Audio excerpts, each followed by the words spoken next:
Oh boy, the cracks are starting to show. Welcome, ladies and gentlemen, Master of None here. Today I'm bringing you episode number 7 of my return to GW2. Last episode I was pleasantly surprised by the Icebrood Saga prologue and dedicated a whole video to it since I absolutely loved it and I felt like I had so much to say. My Revenant continued his journey and made it to the Bjora Marches. In this video I'll talk about episode 1 and 2 together since they play out on the same map, and I'll also touch on Visions of the Past a bit. Something feels off. Stay alert.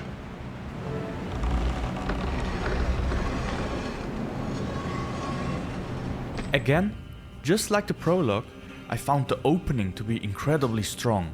I loved the setting with the heavy snowstorm, the eerie sound design and the general creepy atmosphere. I'm a sucker for dark atmosphere and this is darker than anything Guild Wars 2 has ever done before. The whispers you start hearing, together with the Norse-inspired music, round it out perfectly. Stay here with me. Being pretty excited about that opening, I start exploring the Bjora Marches. The atmosphere of the opening story carries into the open world surprisingly well, especially when the heavy snowstorm is up, limiting your view and you freezing slowly to death. It had very much a Beyond the Wall in Game of Thrones vibe to it. The stories you can listen to about the Norn legends around the campfire fit perfectly. I mean, just listen to this. Those who give in, those who eat the flesh of their own, become the bone skinner. It doesn't just consume you. It takes your voice, your last words, your dying screams, and it uses you to hunt. I love it. And I would also love it if you tap that like button and help this channel grow. Even though the atmosphere is really cool, I do rate the map a little lower than Grothmar Valley. But that is just because to me, Grothmar was the poster child of how a GW2 zone without a big meta event should look like. Bjora Marches, on the other hand, does actually have a meta and an epic world boss. Drakkar. Yes, for all the Guild Wars 1 fans out there, the creepy frozen monster under the lake has awoken. My favorite part about this event is when you see just a shadow moving behind the ice before it breaks through. This brings me to a quirky thing about these two episodes. I fought Drakkar relatively quickly after I started exploring the map and just later continued the story. However, in the story there was this whole arc building up to Drakkar and I had already killed it at that point. So there was this really weird sequence breaking going on. Also, when I started episode 2, they were telling me how the way west was finally open. Only, I had already explored all of the western part of the map. I suspect that ANET had originally only released half of the map with one episode and the other half with the second episode. A bit like they did with Drytop and the Silver Wastes. Now, I don't mind this approach, but as a returning player it can lead to some pretty immersion breaking story moments. What do you guys think? Should half of the map still be locked for new players until they've done the story once on their account? I would much prefer it that way, but I can understand if people just want to go to kill Drakkar, for example, and don't want to go through the story. Talking about the story, there's this horrible story step in here where you need to appease 3 spirits of the wild. I can't believe how I was praising the events so much in the last video and now we've gotten these shrine events. I found them to be boring and, even worse, annoying. It didn't help that no one was doing them, so it took me quite a while to finish them. The Wolf Spirit one, where you need to dodge the Bone Skinners, was great in terms of theme. I didn't want to get caught and it did creep me out quite a bit.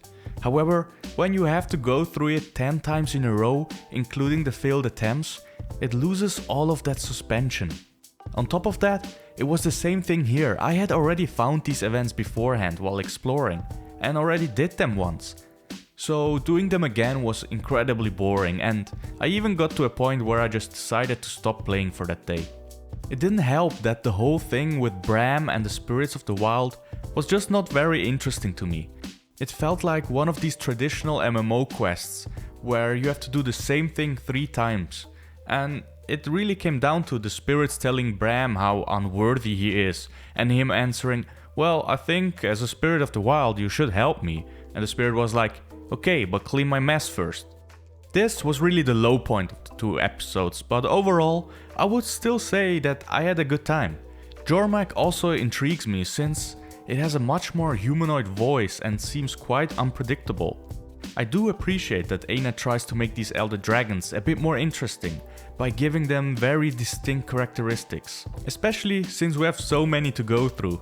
I still can't help but feel a bit done with elder dragons at this point.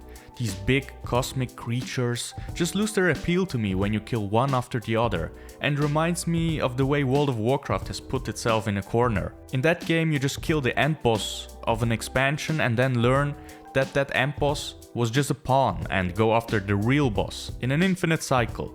So I'm happy that Guild Wars, from what I can tell at the moment, is trying to break through that.